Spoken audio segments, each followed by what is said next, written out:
അസ്സലാമു അലൈക്കും വറഹ്മത്തുള്ളാഹി തആല വബറകാതുഹു.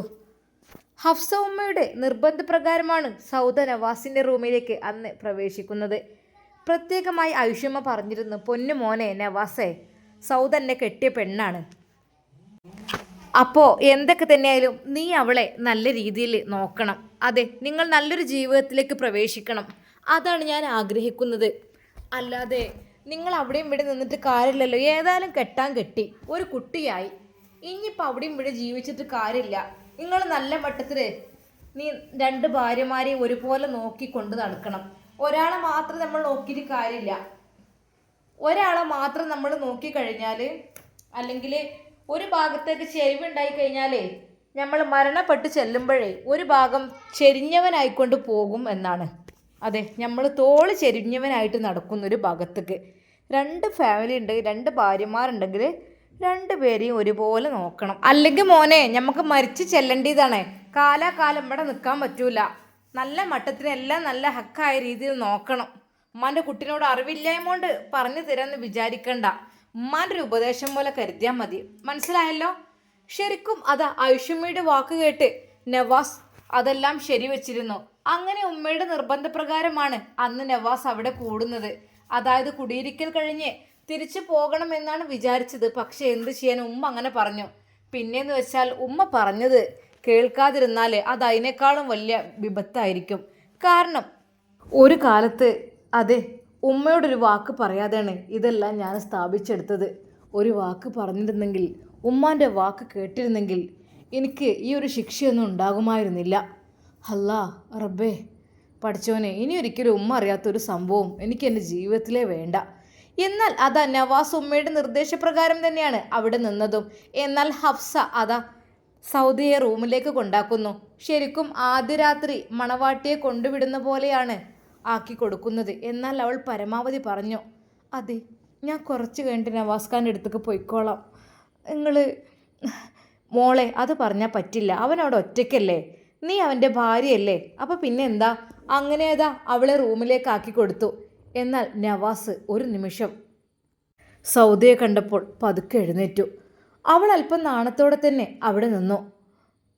സൗദ, അവൻ വിളിച്ചു. എന്താ കരയുകയാണോ നീയെ? ഏയ് ഇല്ല.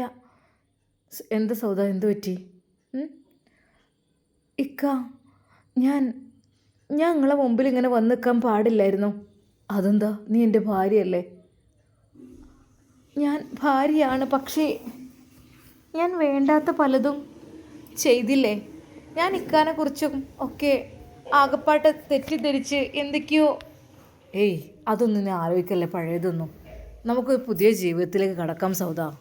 പഴയതെല്ലാം മറന്നേക്ക്. ഇക്ക, എൻ്റെ മനസ്സ് ഇപ്പോഴും ഓക്കെ ആയിട്ടില്ല. എനിക്കിപ്പോഴും എൻ്റെ മനസ്സിൽ എന്തൊക്കെയോ വേണ്ടാത്ത ചിന്തകളൊക്കെ വരുന്നുണ്ട്. എനിക്ക് ഒന്ന് പൂർണ്ണമാകണം. ഒരിക്കലും ഞാൻ പൂർണ്ണമല്ല. അതുവരെ എനിക്ക് സമയം തരണേക്ക. ഞാൻ അങ്ങയിലേക്ക് അലിഞ്ഞു ചേരാൻ ഞാൻ പലപ്പോഴും ആഗ്രഹിച്ചിട്ടുണ്ട്. പക്ഷേ വലിയൊരു ശക്തി എന്നെ അതിൽ നിന്ന് എതിർക്കുകയാണ് ചെയ്യുന്നത്. എനിക്കതിന് കഴിയുന്നില്ല. എനിക്ക് നിങ്ങളെ സ്നേഹിക്കാൻ, അല്ലെങ്കിൽ നിങ്ങളോടൊപ്പം കഴിയാൻ എനിക്ക് കഴിയണില്ലേക്ക. ഞാൻ എന്ത് ചെയ്യാം? എനിക്ക് എന്താണെന്നറിയില്ല. നിങ്ങൾ എൻ്റെ മുന്നിൽ നിൽക്കുന്നത് എൻ്റെ ഭർത്താവാണെന്ന് പോലും എനിക്കറിയുന്നില്ല. എനിക്ക് വേറെ ഏതോ ഒരാളെ കൂടെയാണ് നിൽക്കുന്നതെന്ന് തോന്നാണ്. സൗദ, ഞാൻ നിന്നെ നിക്കാഹ് കഴിച്ച ഭർത്താവല്ലേ? എന്നിട്ടും നീ എന്താ ഇങ്ങനെ പറയുന്നത്? ആണ്, പക്ഷേ മനസ്സുകൊണ്ട് എനിക്ക് അങ്ങനെയാണെങ്കിലും കൂടിയിട്ട് എനിക്കൊരിക്കൽ പോലും നിങ്ങളിലേക്ക് അടുക്കാൻ കഴിയണില്ലേക്ക. സത്യമായിട്ടും പടച്ച റബ്ബാണ് സത്യം. എനിക്ക് നിങ്ങളേതൊരു അന്യനെ പോലെ തോന്നുകയാണ്. എന്നാൽ നവാസ് പെട്ടെന്ന് അതാ എഴുന്നേറ്റു. സൗദയുടെ അരികിലേക്ക് അവളെ കൈ പിടിക്കുവാൻ വേണ്ടി പോകുന്നു. വേണ്ട, എന്നെ തുടരുത് പ്ലീസ്, എന്നെ തുടരുത്, എന്നെ തുടരുത്, എനിക്കതിന് കഴിയില്ല. ഞാൻ ഒരു കാര്യം പറയട്ടെ. എന്താടി? എന്താ സൗദ? നിങ്ങൾ പോയിക്കോളൂ. ഞാനോ? എങ്ങോട്ട്? ഫസീലത്തിയുടെ വീട്ടിലേക്ക്. ഫസീലത്തിയുടെ കൂടെ.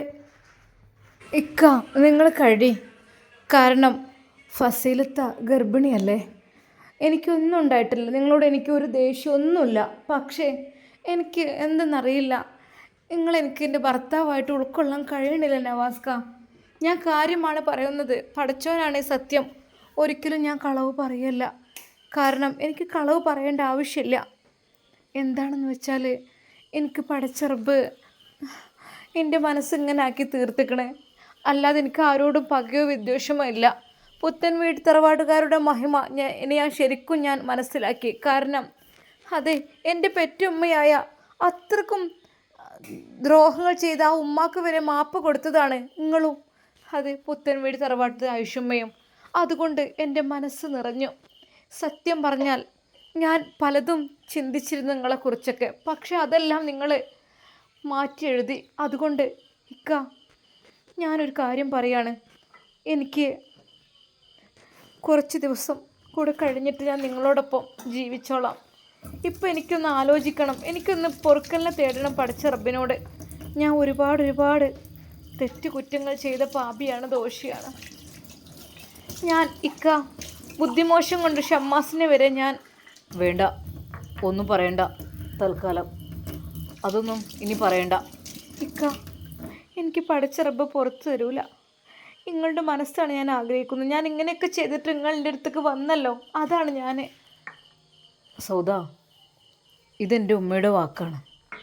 എൻ്റെ ഉമ്മയുടെ വാക്ക് തെറ്റിക്കാൻ എനിക്ക് താല്പര്യമില്ല. അതായത് എൻ്റെ ഉമ്മയുടെ ഇഷ്ടമാണ് ഞാൻ നിൻ്റെ അടുത്തേക്ക് വരുന്നതും അതുപോലെ തന്നെ നിൻ്റെ കൂടെ കഴിയുന്നതൊക്കെ. അത് ഉമ്മയുടെ നിർബന്ധമാണ്. അതുകൊണ്ട് ഉമ്മയുടെ വാക്ക് ഇനി ഞാൻ തെറ്റിക്കില്ല. ഒരു പ്രാവശ്യം ഞാൻ തെറ്റിച്ചു പോയി, അതിൻ്റെ ഭവിഷ്യത്ത് ഞാൻ അനുഭവിക്കുകയും ചെയ്തു ഇക്ക. അതെ, ഞാൻ ഉമ്മ അറിയാതെ പല കാര്യങ്ങളും ചെയ്തു. അതുകൊണ്ട് തന്നെ പഠിച്ച റബ്ബ് എനിക്ക് എല്ലാ ശിക്ഷയും തന്നു. ആയിക്കോട്ടെ, ഇത് എൻ്റെ ഉമ്മയുടെ നിർബന്ധമാണ്. അതുകൊണ്ട് നിന്നെ എൻ്റെ ജീവിതത്തിലേക്ക് കൂട്ടൽ എനിക്ക് അത്യാവശ്യമാണ് ഇക്ക. ഞാൻ വരാം, പക്ഷെ ഇപ്പോൾ എനിക്ക് താല്പര്യമില്ല. അതായത് ഒരു ദാമ്പത്യ ജീവിതം ഞാൻ ആഗ്രഹിക്കുന്നില്ല. ഇപ്പം ഞാൻ ഇങ്ങനെ കഴിഞ്ഞോളാം. സൗദ, നീ എന്തീ പറയുന്നത്? അതെ ഇക്ക, സത്യമായിട്ടും നിങ്ങൾ ഫസീലത്തിയുടെ അടുത്തേക്ക് പോകണം. ഇപ്പോൾ തൽക്കാലം ഞാനിവിടെ അഫ്സൂമ്മയുടെ കൂടെ ജീവിച്ചോളാം. അവർ നല്ലൊരു സ്ത്രീയാണ്. അവരെനിക്ക് നല്ലത് മാത്രം ഉപദേശിച്ചു തരുന്ന സ്ത്രീയാണ് ആ ഉമ്മ. സത്യം പറഞ്ഞാൽ എൻ്റെ ഉമ്മ പോലും എന്നെ എത്രമാത്രം കെയർ ചെയ്തിട്ടില്ല. ഹഫ്സ എന്ന് വെച്ചാൽ അവർ വലിയൊരു സ്ത്രീയാണ്, വലിയ മനസ്സിനുടമയാണ്. അതെ, നമ്മുടെ ആയുഷമ്മയൊക്കെ പോലെ തന്നെ. അതുകൊണ്ട് കുറച്ച് ദിവസം ഞാനിവിടെ ഒറ്റയ്ക്ക് കഴിയാം.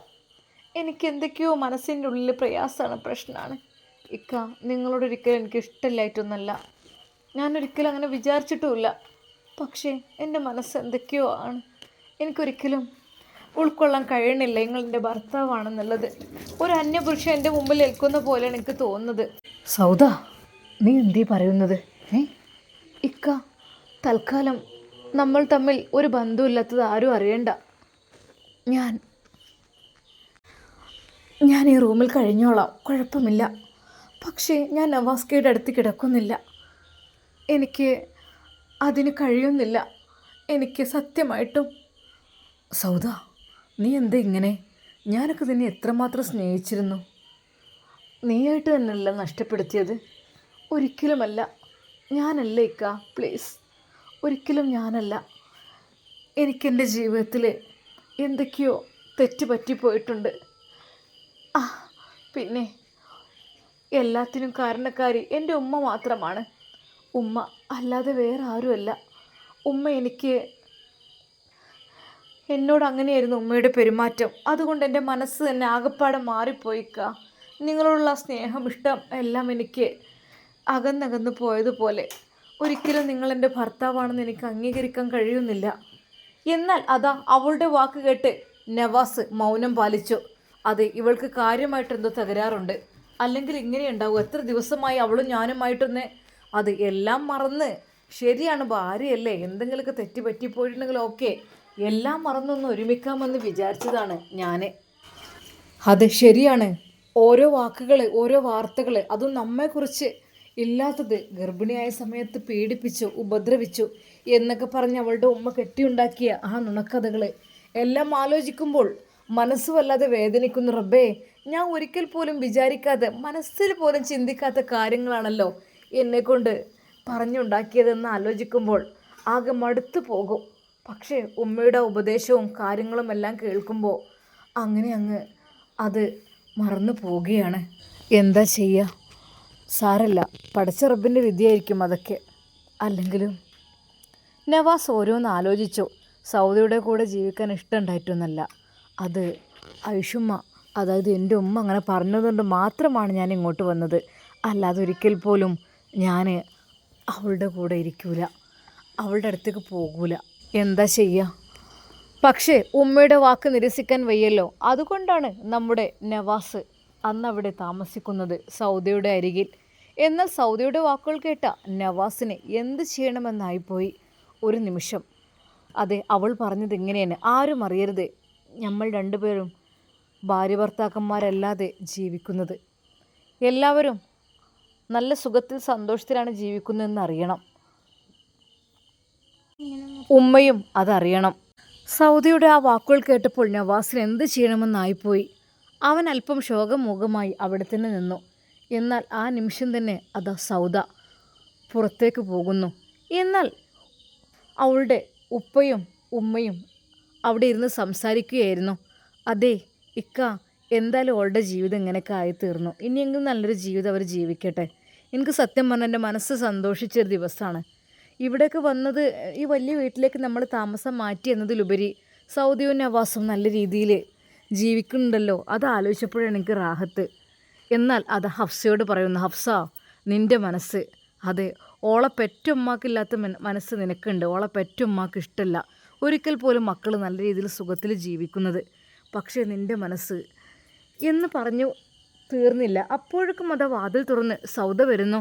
പെട്ടെന്ന് ഹഫ്സ എഴുന്നേറ്റു. മോളെ എന്തു പറ്റി, എന്തെങ്കിലും വേണോ, വെള്ളം വേണോ മോളെ? വെള്ളം ഞാൻ കൊണ്ടുവച്ചിരുന്നല്ലോ. അല്ലുമ്മ, അത് ഒരു പായ, ഒരു ബെഡ്ഷീറ്റ് എന്തെങ്കിലും. പായയോ? എന്തിനാണ്? അല്ല, വെറുതെ ഒന്ന്, ഇനിയിപ്പോൾ നിസ്കരിക്കണമെങ്കിലൊക്കെ. അതിന് മോൾ അവിടെ മുസല്ലയുണ്ടല്ലോ. മുസല്ലയുണ്ട്, നിസ്കാര കുപ്പായമുണ്ട്, നിനക്കുള്ളതെല്ലാം ഞാൻ അവിടെ സെറ്റാക്കിയിട്ടുണ്ട്. അല്ല, ചിലപ്പം നിലത്ത് ചവിട്ടുമ്പോഴൊക്കെ.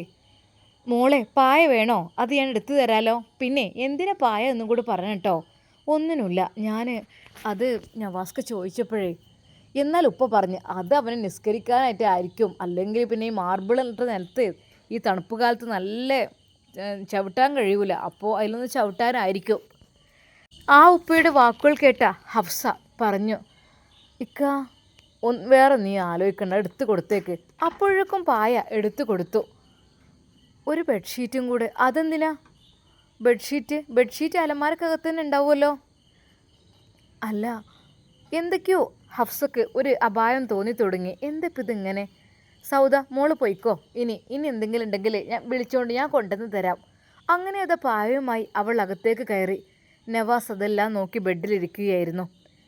അങ്ങനെ അതാ അവൾ നിലത്ത് പായ നിർത്തി കിടക്കുവാൻ നിന്നപ്പോഴേക്കും നവാസ് പറഞ്ഞു, സൗദ മാറ്, ഞാൻ കിടന്നോളാം അവിടെ, നീ ഇവിടെ ബെഡിൽ കിടന്നോ.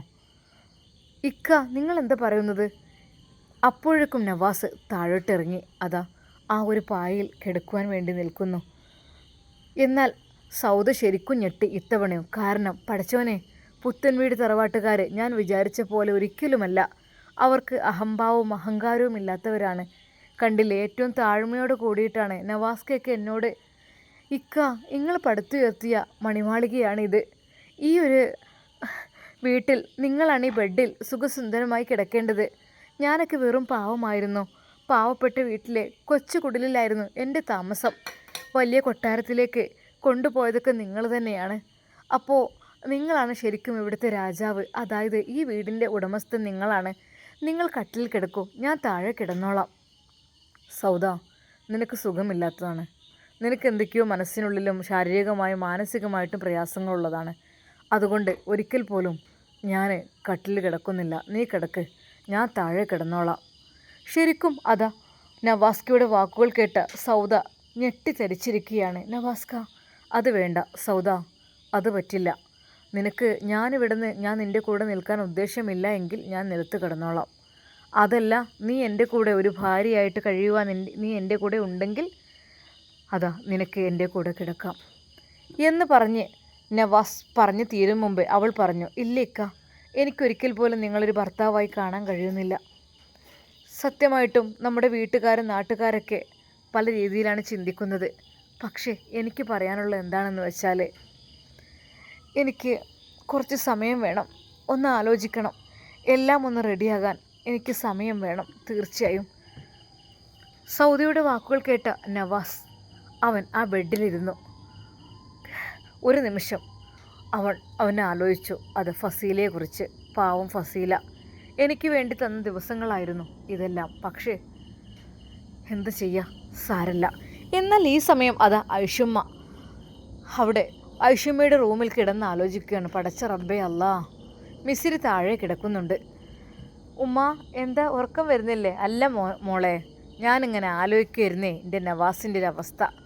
അല്ലേ, ഇപ്പോൾ ഓനിപ്പോൾ കെട്ടാൻ 2 കെട്ടൊക്കെ ചെയ്തിക്കണ്. പറഞ്ഞിട്ടെന്താ, അങ്ങനെയൊക്കെ ഏതായാലും സമാധാനത്തോടുള്ള ജീവിതം നൽകട്ടെ. ഓരോരുത്തർക്കും ഓരോ ജീവിതത്തിൽ ഓരോ വിധി വരില്ലേ, അല്ലാതെ പറഞ്ഞിട്ട് കാര്യമില്ലല്ലോ. സൗദ എന്തോരം നല്ല പെണ്ണായിരുന്നു എന്നോ. ഞാനിങ്ങനെ ആലോചിക്കും അതിനെക്കുറിച്ച്, എൻ്റെ നവാസിൻ്റെ മക്കളെ നോക്കിയതിനെ കുറിച്ച്. ഉള്ളത് പോലെ ഞാൻ പറയും, നല്ല മട്ടത്തിൽ എൻ്റെ കുട്ടികളെ നോക്കിയതിനും, അവർക്ക് കുളിപ്പിച്ചിട്ടും തിന്നാൻ കൊടുത്തിട്ടും പോലെ ഉറക്കിയിട്ടും. പഠിച്ചോനെ അല്ല, എത്ര പെട്ടെന്നാണ് സ്വഭാവമൊക്കെ മാറി മറിഞ്ഞത്. നല്ല രീതിയിൽ തന്നെ ഗൾഫ് കണ്ടു പോയി ഗർഭിണി അതിൻ്റെ ശേഷം സ്വഭാവമൊക്കെ മാറി. പെറ്റ തള്ളാർ വിചാരിച്ച എന്തും നടക്കുമല്ലോ. അങ്ങനെയൊക്കെ ഓരോന്ന് കാട്ടി കൂട്ടിയിട്ടുണ്ടേക്കും. ഇപ്പം എൻ്റെ നവാസിനോടുള്ള ഒരു മുഹബത്തിൻ്റെ ഓൾക്കാണ് പോയിക്കണ്. ഓനെതിരെ ഇപ്പം എന്നാലും ഓളും ഒന്നും പറഞ്ഞിട്ടൊന്നുമില്ല കേട്ടോ. എന്നാൽ കോടതിയിലൊക്കെ പോയിക്കാണ്ട് എന്തെങ്കിലും പറഞ്ഞിരിക്കുകയാണെങ്കിലോ, തള്ള പറഞ്ഞേപ്പോലെ തള്ളയും തള്ളേൻ്റെ മോളും പറഞ്ഞേപ്പോലെ ഓളൊന്നും പറഞ്ഞൊന്നുമില്ല. അതും വലിയ ഭാഗ്യം തന്നെ. ഞാൻ വിചാരിച്ച റബ്ബേ, എൻ്റെ കുട്ടിനെ കുറിച്ച് വേണ്ടാത്തതൊക്കെ വിളിച്ച് പറയുമെന്ന് വിചാരിച്ചു. ഏതായാലും പഠിച്ച റബ്ബിനോട് കരഞ്ഞ് ദുആ ചെയ്തിരിക്കണം. തഹജ്ജുദ് നമസ്കരിച്ച് എന്നും പഠിച്ച റബ്ബിനോട് ദുആ ചെയ്യണം. ആ നേരത്തെ ദുആ അള്ളാഹു കേൾക്കുമെന്നാണല്ലോ. അൽഹംദുലില്ലാ, പറഞ്ഞതേപോലെ തന്നെ ഒക്കെ ദഹിക്കണം. എന്നാലും സൗദൻ്റെ സ്വഭാവത്തിനും വന്ന മാറ്റം ഞാൻ ശരിക്കും അത്ഭുതപ്പെടുകയാണ് അല്ലാ. കാരണം നമുക്ക് വിചാരിച്ച പോലെ ഒന്നല്ല, ഞാനിങ്ങനെ ഒന്നല്ല കരുതിയിരുന്നത്. ഇനി ഏതായാലും ഓല നല്ല ആ നൂർ മഹൽ എന്ന് പറഞ്ഞ വീട്ടിൽ നല്ല രീതിയിൽ ജീവിക്കട്ടെ എന്നാണ് എൻ്റെ ആഗ്രഹം. ഇനി കുട്ടിനെയും കൂടെ കുട്ടിക്ക് കുറച്ചൊന്നും റെഡിയായി കഴിഞ്ഞാൽ പോയിക്കോളും. ഇപ്പോഴും ഓൾക്കൊരു ശരിക്കൊരു ലെവൽ ഇങ്ങോട്ട് ആയിട്ടില്ലല്ലോ. അതിനനുസരിച്ച് ഇനിയിപ്പോൾ നവാസിൻ്റെ ആ സ്നേഹം ഇതൊക്കെ തട്ടിയിട്ട് അതിങ്ങനെ റെഡിയായി വരണം. അതുതന്നെയാണ് ചെയ്യാനുള്ളത്. ഐഷും ഓരോന്ന് ആലോചിക്കുന്നു. പഠിച്ചോനെ, എൻ്റെ കുട്ടിക്ക് നല്ല ദാമ്പത്യ ജീവിതം നൽകി റഹ്മാനേ. 2 വീട്ടിൽ 2 ഭാര്യമാരെടുത്ത് നല്ല രീതിയിൽ പ്രശ്നങ്ങളും കലഹങ്ങളൊന്നും ഇല്ലാതെ ജീവിക്കാനുള്ള ഭാഗ്യം നീ നൽകി റഹ്മാനേ, ആമീൻ. എന്നാൽ ഈ സമയം ഫസീലയുടെ വീട്ടിൽ കുഞ്ഞു മോനെ, നീ എന്താടാ ഉറങ്ങാത്തത്? എത്ര സമയമായി? കുഞ്ഞുവിന് മനസ്സിൻ്റെ ഉള്ളിൽ വല്ലാത്ത സന്തോഷമായിരുന്നു. കാര്യം മറ്റൊന്നുമല്ല, മിസ്രിയുമായുള്ള നിക്കാഹിനുള്ള ഡേറ്റ് ഏകദേശം ഉറച്ചു കഴിഞ്ഞു. ഇനി ഒന്നുകൂടി തീരുമാനിച്ചു കഴിഞ്ഞ് സെറ്റായാൽ അത് വേഗമാകും എന്നുള്ളത് കൊണ്ട് തന്നെ എന്തെന്നറിയില്ല, വല്ലാത്തൊരു സന്തോഷമായിരുന്നു അവൻ്റെ മനസ്സിൽ. പെട്ടെന്ന് നിക്കാഹ് കഴിക്കണമെന്നത് തന്നെയായിരുന്നു ഐഷുമ്മയുടെയും ആഗ്രഹം. പക്ഷേ ഒരിക്കൽ പോലും മിസ്രിയെ വിവാഹം കഴിക്കാൻ ആഗ്രഹിച്ച ആ പ്രിൻസിപ്പൾ, അദ്ദേഹം ഓരോന്ന് മെനയുന്നതൊന്നും അവനറിഞ്ഞില്ല. പാവം നിഷ്കളങ്കനായ കുഞ്ഞു മിസ്രിയെ മാത്രം ആഗ്രഹിച്ച് നിൽക്കുകയാണ്. ഫസീലത്ത് പറഞ്ഞു, മോനെ കുഞ്ഞു ഉറങ്ങിക്കോ. പിന്നെ ഇനി കുറേ നേരം ഫോണിൽ കളിച്ചിരിക്കാനൊന്നും പറ്റൂല കേട്ടോ. കല്യാണം കഴിഞ്ഞാലേ പിന്നെ ഓളുണ്ടാവും. അപ്പോൾ പിന്നെ ഓളോട് മിണ്ടിയും പറഞ്ഞാൽ കുറച്ച് ഇരിക്കണം. ഇൻഷാ അല്ലാ ഇത്ത, അതങ്ങനെയൊക്കെ തന്നെ ആവുമല്ലോ. അതപ്പോഴല്ലേ, ഇനി അധികം ദിവസമൊന്നുമില്ല, ഇനി കുറച്ച് ദിവസമേ ഉള്ളൂ. ഐഷുമ്മ പറയേണ്ടത് ഇനിയൊരു കുറച്ച് ദിവസത്തിനുള്ളിൽ തന്നെ കാര്യങ്ങളൊക്കെ ഏകദേശം ഒരു 10 ദിവസത്തിനുള്ളിൽ തന്നെ എല്ലാം വേണ്ടി വരും കേട്ടോ. എന്നാൽ കുഞ്ഞു ചിരിച്ചു. അത് കുഞ്ഞു മിസ്രിയുടെ മുഖം മാത്രമായിരുന്നു അവൻ്റെ മനസ്സിൽ. അവൻ പുറത്തേക്ക് നോക്കി. അതെ, റബീഉൽ ആ അമ്പിളി വാനിൽ ഉദിച്ചു നിൽക്കുന്നു. അതിലേക്ക് നോക്കി അവൻ ഒരു നിമിഷം നിന്നു. പഠിച്ചോനെ, റബീഉൽ ആ അമ്പിളിയിലേക്ക് നോക്കുമ്പോൾ അവൻ കണ്ടത് മറ്റാരുടെയുമല്ല, മിസ്രിയുടെ മുഖമായിരുന്നു. മിസ്രിയുടെ മനോഹരമായ ആ പുഞ്ചിരി അതിൽ തെളിഞ്ഞു നിൽക്കുന്നത് പോലെ അവൻക്ക് തോന്നി. ശരിക്കും അവൻ ആകാശത്തേക്ക് നോക്കി സ്വപ്നം കാണാൻ തുടങ്ങി. എന്നാൽ ഫസീലത്ത വന്ന് വിളിച്ചു, മോനെ, എടാ എന്ത് നീ ഉറങ്ങുന്നൊന്നുമില്ലേ? എന്തും ഉറങ്ങാത്തതെന്ന്? ഇന്ന് ഫുഡും ശരിക്കും കഴിച്ചില്ലല്ലോ. ഇത്ത, ഒന്നുമില്ല. പിന്നെ ഇനി വേറെ കുറേ ഒന്ന് ആലോചിച്ചിട്ട് തല പുണ്ണാക്കണ്ട. പിന്നെ ഇത്ത, ഞാൻ ഓരോന്ന് ആലോചിക്കരുത്. എന്ത്? അല്ല, മഹറേ, മഹർ മോനെ, മഹറിനുള്ള എല്ലാം ഐഷുമ്മ തരാമെന്നൊക്കെ പറഞ്ഞിട്ടുണ്ട്. എന്നാൽ അതാ അവൻ പറയുന്നു, ഇത്ത ഞാൻ അധ്വാനിച്ച ക്യാഷ് കൊണ്ട് എനിക്ക് മഹർ വാങ്ങണം, അതാണ് ഞാൻ ആഗ്രഹിക്കുന്നത്. അല്ലാതെ ഐഷുമ്മ തരുന്നത് ഒരിക്കലും ഞാൻ സ്വീകരിക്കാഞ്ഞിട്ടല്ല. പക്ഷേ മഹർ കൊടുക്കാൻ കഴിവുള്ളവർ വിവാഹം കഴിക്കൂ എന്നതാണല്ലോ. അപ്പോൾ എനിക്ക് ഞാൻ അധ്വാനിച്ചുണ്ടാക്കിയ ക്യാഷിൽ നിന്ന്. അല്ലടാ, നിനടുത്ത് അതിനകത്ത് ക്യാഷ് ഉണ്ടോ? ഇപ്പോൾ ഷാമോൻ്റെ ഷോപ്പിലെത്തിയതിന് ശേഷമല്ലേ നിനക്ക് കുറച്ചെങ്കിലും സാലറി കിട്ടാനൊക്കെ തുടങ്ങിയത്? അതും നീ ഓരോന്നിനു വേണ്ടി ചിലവഴിച്ചോ. ഈ വീടിൻ്റെ ബാക്കി ജോലികൾക്ക് വേണ്ടിയിട്ടും അതുപോലെ പിന്നെ വീട്ടിലെ ചിലവ് കാര്യങ്ങൾ അതെല്ലാം നീയാണ് ഇപ്പോൾ നടത്തുന്നത്. അതുകൊണ്ട് ഇപ്പം നിൻ്റെ കയ്യിൽ എന്തെങ്കിലും ഉണ്ടോ? എൻ്റെ പൊന്നിത്ത, മഹറെന്ന് പറഞ്ഞാൽ അതൊരിക്കലും മൂല്യമുള്ളത് എന്നാണല്ലോ അതിനർത്ഥം. അത് സ്വർണമോ വെള്ളിയോ അങ്ങനെയൊന്നും ഉദ്ദേശിച്ചിട്ടില്ലല്ലോ. മഹറെന്ന് പറഞ്ഞാൽ മൂല്യമുള്ളതാണ്. അല്ലടാ, അപ്പോൾ നീ എന്താ സലാത്തോ ഖുർആനോ എന്താ കൊടുക്കാൻ ഉദ്ദേശിക്കുന്നത്? ഇത്ത, ഏറ്റവും മൂല്യമുള്ളത് അതാണല്ലോ, അതിനേക്കാൾ മൂല്യമുള്ളതില്ലല്ലോ.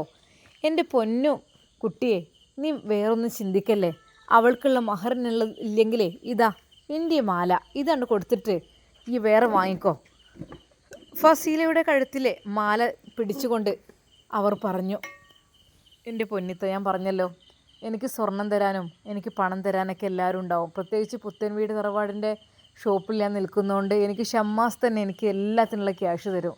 പക്ഷേ എനിക്കതല്ല, ഞാൻ അധ്വാനിച്ച് ഞാൻ കഷ്ടപ്പെട്ടുണ്ടാക്കിയത് വേണം എനിക്ക്. അതായത് ഞാൻ ഷോപ്പിൽ നിന്നതിൻ്റെ കൂലി, ആ ഒരു കൂലി ഉപയോഗിച്ചിട്ട് എനിക്ക് മതി. അതുകൊണ്ട് ഞാൻ ഉള്ളത് കൊണ്ട്. എടാ, എന്നാലും ഒരു 2-3 പവനില്ലാതെ എങ്ങനെ എൻ്റെ പൊന്നിത്ത?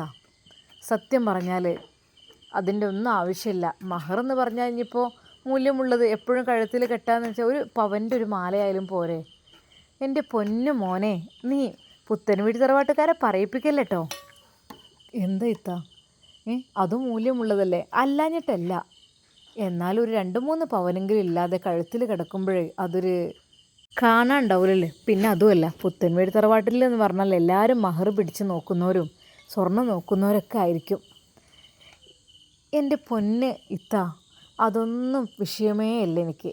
ഏറ്റവും ലളിതമായത് അതാണ് ഞാൻ ആഗ്രഹിക്കുന്നത്, ലളിതമായ ജീവിതം. അതിനപ്പുറത്തേക്കായിട്ട് ഞാനൊന്നും വിചാരിക്കണില്ല ഫസീലത്ത. ആയിക്കോട്ടെ മോനെ, നിൻ്റെ മനസ്സിനെ നല്ലത് അത് തന്നെ ആയിരിക്കും നല്ലത് കേട്ടോ. അള്ളാഹു സുബ്ഹാനഹു വ തആല ജീവിതാവസാനം വരെ എന്നും നിങ്ങളുടെ സ്നേഹം നിലനിർത്തി തരട്ടെ. ഏതായാലും പടച്ച റബ്ബേ, ഒരു കുഴപ്പമില്ലാതെ പെട്ടെന്ന് നിക്കാഹാണ് കഴിഞ്ഞിട്ടാൽ മതിയായിരുന്നു. മോനെ, ഞാൻ നോക്കിക്കൊണ്ടോളെ മിസ്സിരിനെ കേട്ടോ. എന്തെന്നറിയില്ല, എനിക്ക് അവളെ വല്ലാത്ത ഇഷ്ടമാണ്.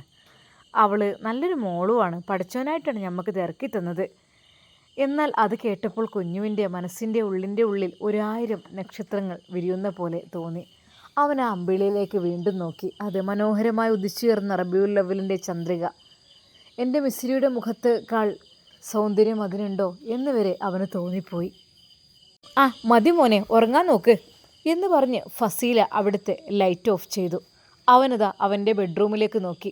ജനാല പതുക്കെ തുറന്നു. എന്നാൽ അപ്പോഴും അതാ ആ പൂനില അമ്പിളി അവനെ തന്നെ നോക്കി ചിരിക്കുന്ന പോലെ തോന്നി. ആ ഒരു അമ്പിളിയിൽ മിസ്സിരിയുടെ മുഖമുണ്ടെന്ന് അവന് തോന്നിപ്പോയി. എന്നാൽ ഈ സമയം ഫസീല അവളുടെ റൂമിലേക്ക് പ്രവേശിച്ചു. മക്കളെല്ലാം ഉറങ്ങിയിട്ടുണ്ട്. ഫസീലയുടെ മനസ്സ് പെട്ടെന്ന് വല്ലാതെ വിഷമിച്ചു. കാര്യം മറ്റൊന്നുമല്ല, അല്ലാ നവാസ്കയെക്കുറിച്ച് ഓർത്തപ്പോൾ അത് എത്രയൊക്കെ തന്നെയായാലും, എത്ര ഭാര്യമാരായാലും, എങ്ങനെ സ്നേഹമുണ്ടെങ്കിലും സ്വന്തം ഭർത്താവ് മറ്റൊരു ഭാര്യയുടെ അരികിലേക്ക് പോകുമെന്ന് പറഞ്ഞാൽ ഒരിക്കൽ പോലും അത് ഒരാൾക്കും സഹിക്കാൻ കഴിയുന്നതാവില്ല. ഫസീലയുടെ മനസ്സിലേക്ക് പല പല ചിന്തകൾ വന്നു. നവാസ്കയെക്കുറിച്ചുള്ള ഓർമ്മകൾ. ഞാൻ എന്തെങ്ങനെയൊക്കെ ചിന്തിക്കുന്നത്? അത് സൗദിയും നവാസും ഇപ്പോൾ സന്തോഷത്തിൽ കഴിയുകയായിരിക്കും എന്നൊക്കെ വിചാരിച്ചു. പക്ഷേ അവൾക്കതങ്ങോട്ട് ഉൾക്കൊള്ളാൻ കഴിയാത്ത പോലെ, മനസ്സിനുള്ളിൽ എന്തൊക്കെയോ ഒരു പ്രയാസം തോന്നുന്ന പോലെ. എന്താ ഞാൻ ചെയ്യുക? എനിക്കറിയുന്നില്ല. വേണ്ടാത്ത രീതിയിൽ ഞാൻ ചിന്തിക്കാനേ പാടില്ല. പഠിച്ചവനായിട്ടാണ് ഇങ്ങനെയൊക്കെ. അത് എൻ്റെ ബുദ്ധിമോശം കൊണ്ടാണ് അങ്ങനെയൊക്കെ ചെയ്തു പോയത്. അതുകൊണ്ടല്ലേ നവാസ്ക അങ്ങനെ ചെയ്തതും. അപ്പോൾ ഇനി ഞാൻ വേണ്ടാത്തതൊന്നും ചിന്തിക്കാൻ പാടില്ല. അവൾ അവളുടെ മനസ്സിനെ പാകപ്പെടുത്തി. അസ്തഗ്ഫിറുല്ലാഹ് പഠിച്ചവനെ. എന്നാൽ അന്ന് അവൾ ഉറങ്ങാൻ കിടന്നപ്പോൾ അവളുടെ മനസ്സിൽ നവാസ്കയെക്കുറിച്ചുള്ള ചിന്തകളായിരുന്നു. എന്നാൽ നവാസാണെങ്കിൽ ഈ സമയം ഫസീലയെക്കുറിച്ചും ചിന്തിക്കുന്നു. പഠിച്ചോനെ, ഉമ്മയുടെ ഇഷ്ടത്തിന് ഞാൻ ഇവിടേക്ക് വന്നു. പക്ഷേ സൗദ അതാ താഴെ പായിൽ കിടക്കുന്ന രംഗമാണ് കാണുന്നത്. എനിക്കാണെങ്കിൽ ഇവിടെ കിടന്നിട്ട് ഉറക്കം കിട്ടുന്നില്ല. ഞാനല്ലെങ്കിൽ ഇവിടെ എന്തിനാ നിൽക്കുന്നത്? എനിക്ക് ഈ നിമിഷം ഇറങ്ങിപ്പോയിക്കൂടെ? ഒന്നുകിൽ എൻ്റെ ഉമ്മയുടെ അരികിലേക്ക്, അല്ലെങ്കിൽ ഫസീലയുടെ അരികിലേക്ക്. സൗദ താഴെയാണ് കിടക്കുന്നത്. അതുകൊണ്ട് തന്നെ ഞാനിവിടെ ഒറ്റയ്ക്കിങ്ങനെ ഒന്നുകില്ല മക്കളുടെ കൂടെ ഒന്നിരുന്ന് അവരുടെ കൂടെ കിടക്കായിരുന്നു. അതും വലിയ റാഹത്ത് തന്നെയാണ്. പക്ഷേ അവനെല്ലാം മനസ്സിൽ വെച്ചു. ഈ ഒരു ദിവസം എൻ്റെ ഉമ്മയുടെ വാക്കാണ്. ഉമ്മ പറഞ്ഞതനുസരിച്ച് മാത്രമേ ഞാൻ അതിൽ നിൽക്കുകയുള്ളൂ. എൻ്റെ ഉമ്മ പറഞ്ഞതിനപ്പുറമായിട്ട് ഞാനൊന്നും ചെയ്യില്ല റബ്ബേ. എനിക്ക് ഉമ്മയുടെ വാക്ക് തന്നെയാണ് പ്രധാനം. ഞാൻ അവിടെ നിന്ന് ഇറങ്ങിപ്പോന്നു കഴിഞ്ഞാൽ എൻ്റെ ഉമ്മ എന്നെ അന്വേഷിക്കും. അല്ലെങ്കിൽ എവിടെയായിരുന്നു, എന്തായിരുന്നു, ഉമ്മക്ക് എങ്ങനെയെങ്കിലും സന്തോഷം ലഭിക്കട്ടെ. എന്നെക്കൊണ്ട് കഴിയണ രീതിയിൽ ഞാൻ ഉമ്മയെ സന്തോഷിപ്പിക്കും. അതിനി അഭിനയിച്ചാലും ശരി. നവാസ് അവിടെ തന്നെ നിന്നു. കാരണം അവനക്കറിയാമായിരുന്നു എൻ്റെ ഉമ്മ എനിക്ക് വേണ്ടി പ്രാർത്ഥിക്കുന്നുണ്ട് എന്ന്. അങ്ങനെ അതാ നവാസ് ആ ബെഡിൽ അറിയാതെ ഉറക്കത്തിലേക്ക് വഴുതി വീഴുന്നു. താഴേക്ക് നോക്കി. സൗദ നല്ല ഉറക്കമാണ്. അവൾ വളരെയധികം നല്ല രീതിയിൽ ഉറങ്ങുന്നുണ്ട്. അവൾക്കിതെങ്ങനെ ഉറങ്ങാൻ കഴിയുന്നു? എൻ്റെ മനസ്സാകെ ടെൻഷനായിക്കൊണ്ടിരിക്കുകയാണ്. ഉറങ്ങിക്കോട്ടെ, സുഖമായി ഉറങ്ങട്ടെ. അവളുടെ മനസ്സിൽ എന്തൊക്കെയോ ഉണ്ട്. അവൾ ജീവിതത്തിലേക്ക് തിരിച്ചു വരാൻ ആഗ്രഹിക്കുന്നുണ്ട്. പക്ഷെ അവൾക്കതിന് കഴിയുന്നില്ല. എന്തൊക്കെയോ കുറ്റബോധങ്ങൾ അവളെ വല്ലാതെ തളർത്തുന്നുണ്ട്. പഠിച്ചോനെ, ഉറങ്ങിക്കോട്ടെ, ഉറങ്ങി തെളിയട്ടെ. അവൾ എൻ്റെ പഴയ സൗദയായി തിരിച്ചു വരട്ടെ.